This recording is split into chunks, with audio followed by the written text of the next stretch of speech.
عكس ما كان متوقعا، فشل المنتخب المصري في الفوز بنقاط المباراة الثلاث بانهزامه أمام نظيره الجزائري 3-1 في مباراة جرت على ملعب مصطفى تشاكر ببوليدة وسط ضغط جماهيري كبير كان بألوان الألعاب النارية. فرقة كبيرة الحمد لله أنا تأهلنا، والمهم هو 3 نقاط وإن شاء الله نكملوها هكذا إن شاء الله. ورغم مرارة الهزيمة فقد استطاع المنتخب المصري ولاعبوه أن يحظوا بإعجاب القائمين هنا على كرة القدم، وكلهم أمل في أن تسود الأخوة والروح الرياضية بين جماهير البلدين كما سادت بين لاعبي المنتخبين على أرض الملعب. لازم نشكر الفريق المصري والاتحاد المصري وكل الإخوة على هذه الروح الرياضية العليا، لكن اللي انتصرت الكرة العربية والمحبة والأخوة اللي موجودة بين الجزائر ومصر. الجهاز الفني للمنتخب المصري اعترف بخطأه الذي دفع ثمنه 3 أهداف دخلت مرماها وخسارة 3 نقاط في تصفية كأسي افريقيا والعالم لعام 2010. قلت 15 او 16 دقيقة كانوا هم يعني بالظبط حوالي 9 دقايق هم اللي حولهم الموضوع ده كله، يعني هم اللي حولوا الموضوع ده كله او 9 دقايق. ال9 دقايق دولت هي يعني عايز اقول ايه، هي خبرة، مش قلة خبرة. قلة خبرة ان بعد ما دخل فينا الجون كان لازم الموضوع يبقى فيه تماسك، الموضوع ما كانش فيه تماسك. بس انا شايف من كده، لكن انا شايف ان النهارده النتيجة ايه؟ النتيجة ان زامبيا 4 نقط والجزائر 4 نقط، اذا كنا احنا عندنا نقطة، احنا عندنا المباراة الجاية في ملعبنا والجزائر هتلاقي في زامبيا الحظوظ موجودة عند الكل، ومش هنفقد الامل خالص لغاية اخر لحظة في هذه البطولة. وانا باكد يعني باذن الله مش هنفقد الامل الى الاخر لحظة لهذه البطولة، لان احنا اتغلبنا من الجزائر في مصر، عندنا لقاء تاني هيبقى موجود في القاهرة، تعادلنا مع زامبيا في مصر هيكون عندنا لقاء تاني موجود في زامبيا، وعلشان نوصل لابد ان احنا نعوض اللقاءين دول. هزيمة ثقيلة إذا تحمل المنتخب المصري عبئا كبيرا في باقي تصفية المجموعة. مروى يونس، النيل، قناة مصر الإخبارية، الجزائر.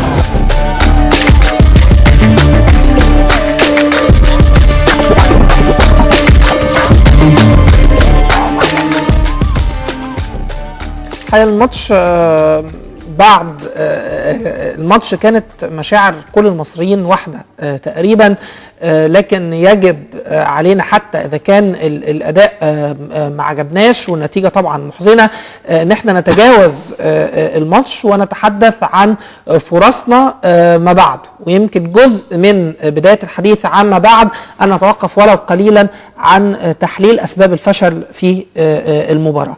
معانا الحديث بشكل مفصل عن الشقين، سواء سبب فشلنا في مباراة الجزائر أو ما ينتظرنا بعدها وصولا إلى كأس العالم. للحديث بشكل مفصل معانا الأستاذ لطفي السقعان رئيس تحرير جريدة الكورة اليوم. أهلا بك يا أستاذ لطفي. أهلا بحضرتك.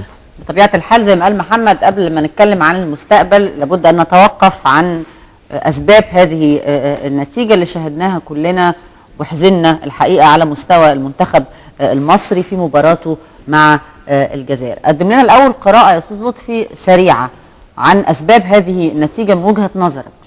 والله أسباب النتيجة من واقع المباراة ذاتها تنحصر في جزئيات محددة. أولا حراسة المرمى، تاني حاجة خط الدفاع وخط الوسط، وهم عليهم العناصر الأساسية في هذه الهزيمة الثقيلة للمنتخب الوطني، والتي لم تكن متوقعة على الإطلاق، نظرا لأن الجميع كان ينتظر على الأقل تقدير أن يتعادل المنتخب مع نظيره الجزائري. الشوط الأول كان في أداء جيد بشكل متوازن من المنتخب المصري، وصل لمرمى أصحاب الأرض ولكن لم تترجم إلى أهداف.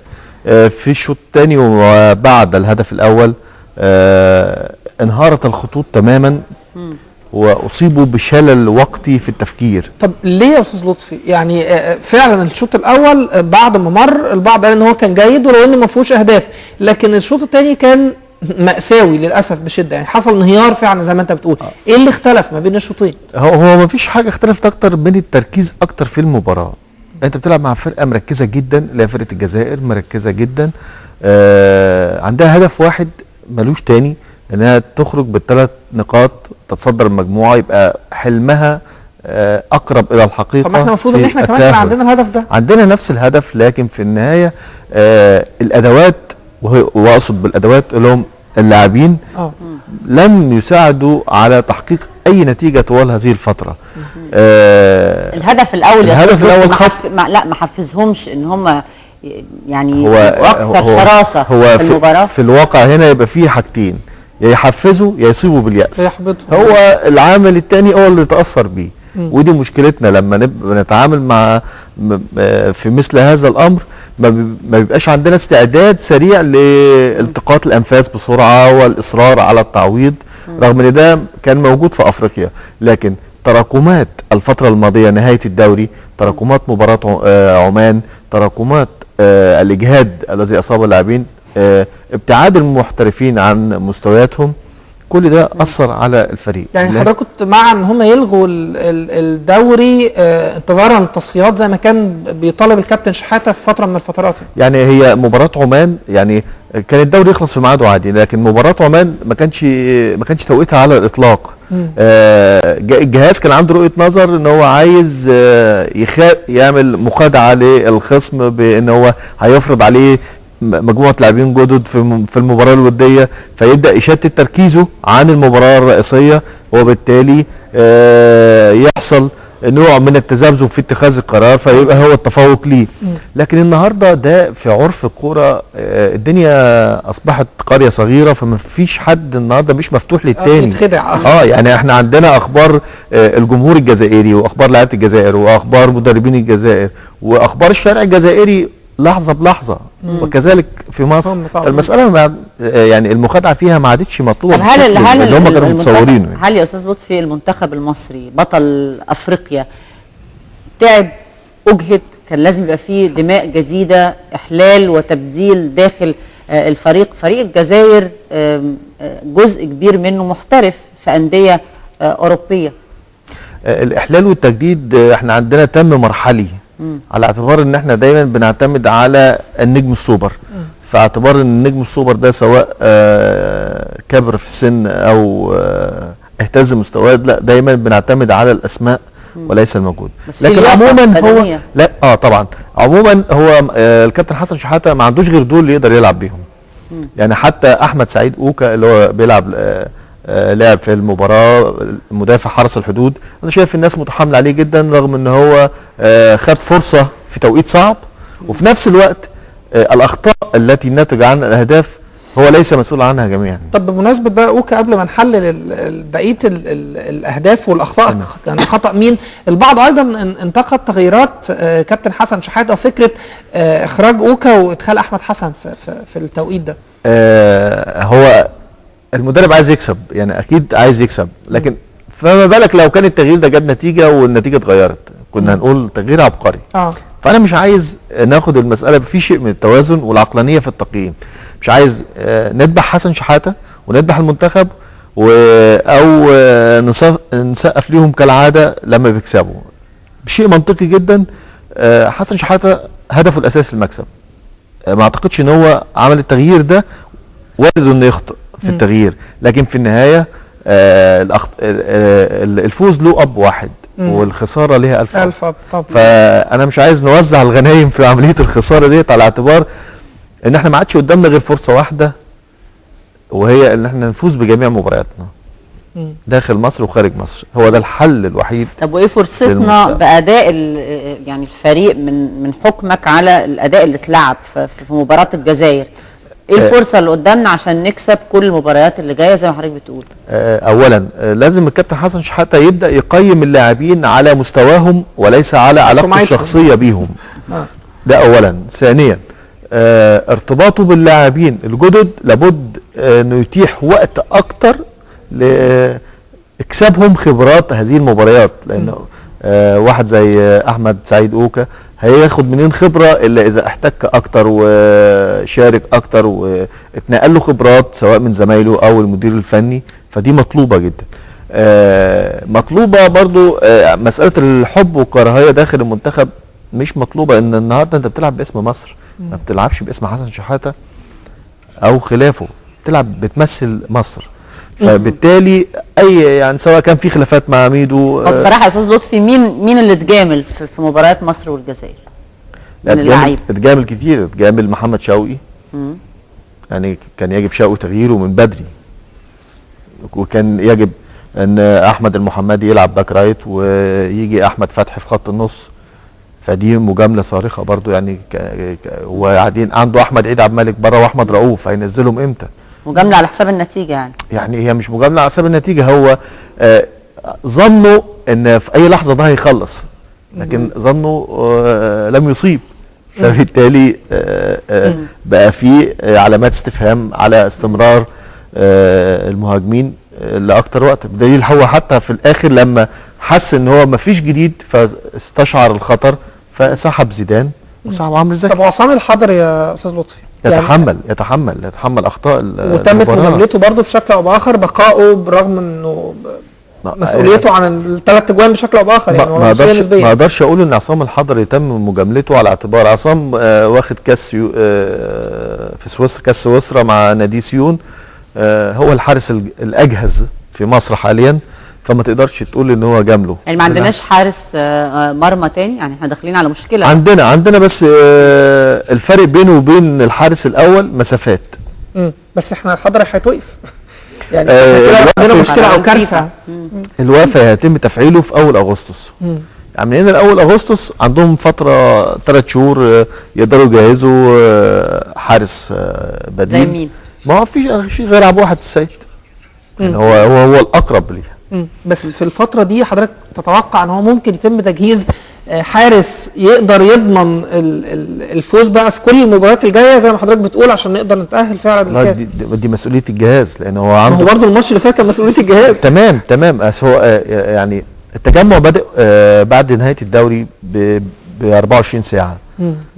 يعني المساله ما في اجهاد طبعا عند اللعيبه، في تشتيت ذهني موجود. احنا ما كناش مركزين في المباراه بشكل زي ما المنافس مركز فيها جدا. المنافس بيتلاعب بينا نفسيا كل يوم من خلال تصريحاته. بيعرف امتى يكسر من العوامل النفسيه التي تؤثر على المصريين، ودي مدرسه شمال افريقيا خصوصا دول المغرب العربي، تونس والجزائر المغرب بيعرفوا يتلاعبوا بينا كويس في هذه المساله. للاسف على مدار التاريخ الطويل في الرياضه لم نستطع ان نوقف هذه الحرب النفسيه حتى هذه اللحظه. طب ما دام احنا عارفين ان دي حرب نفسيه وان دول المغرب العربي او شمال افريقيا بيلعبوا باعصابنا زي ما حضرتك بتقول، ما فيش دروس مستفاده؟ ما تعلمناش؟ ما هو ده اللي احنا بنطالب بيه، ان الدروس المستفاده من واقع السنوات الماضيه. ما في نصر لابد طبعا ما فيش نظره على الدروس المستفاده. ما يعني شهوه الانتصارات ما بيهمناش بقى بتغطي على الاخطاء دايما. صحيح. يعني ما في، يعني لما بتبقي كسبانه ما بتفكريش في الاخطاء. لا طبعا كل الناس حلوه الكمال لله فلما تبقي كسبانه كل الدنيا جميله. انما اول ما بتبدا الخساره بيبدا بقى ايه يعني بتجيب المجهر كده عشان تشوفي ادق الاخطاء اللي موجوده. طب تعالى نتكلم على ال4 مباريات اللي جايه، فرصتنا واحتمالاتنا ايه وفرصنا ايه معاها؟ ال4 مباريات مطلوب الفوز فيهم. ده الحل الوحيد مالوش تاني. ويتوقف برضه على نتيجه مباراه زامبيا والجزائر. طب هو حل الوحيد بس حل ممكن قابل للتحقيق؟ في عرف الكوره قابل للتحقيق، ما هوش موجود، لكن الواقع اللي انت شايفه من لعيبه المنتخب يخليك قلقان. حاله التشتيت اللي هم فيها، عندك عمرو زكي لسه ما يعرفش هو رايح فين. حسني عبد ربه هل هيروح بلاك بيرن ولا يستمر في اهلي دبي؟ نفس الشيء مشكله ميدو، هل هي هيتم تصعيدها خلال الفتره الجايه؟ حضرتك بتعد يعني احنا وصلت كده على صوابعك ب4 مشاكل، ازاي اللعيبه دي هتنافس ومفترض ومنتظر منها ان هي تحقق نصر؟